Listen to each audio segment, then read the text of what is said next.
Bago pa sumikat ang araw, nagpipip na ang phone ko. Uy, gising na, kain tayo. Kapag ngumingiti ka, yung mata mong nakakaaliw na ngiti.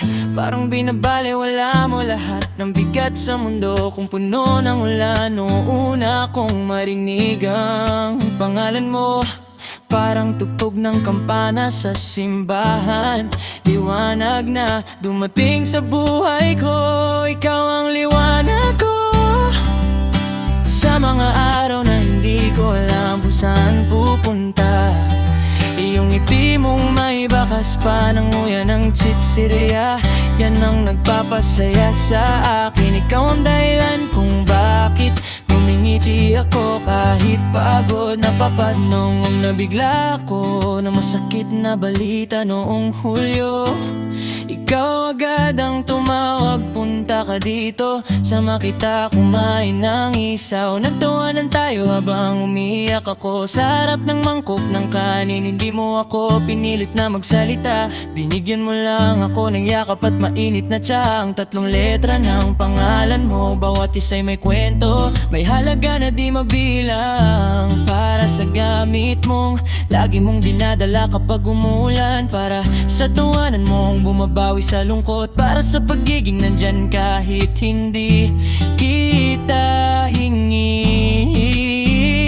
Ikaw ang liwanag ko sa mga gabi na natutulog, habang naka-video call tayo. Yung boses mong bahagyang hina dahil sa pagod, yan ang nagpapakalma sa akin. Ikaw ang dahilan kung bakit may ngiti ako kahit na madilim pa ang paligid.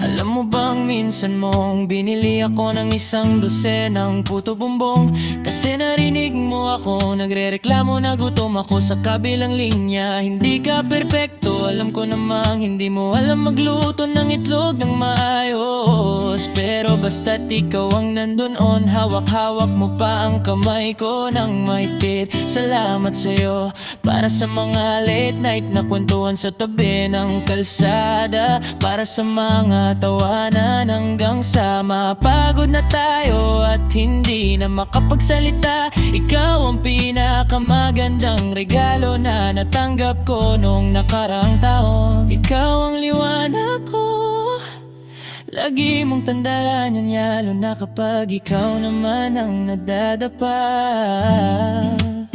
Sasabihin ko rin sa'yo to, katulad ng ginagawa mo sa'kin tuwing kailan.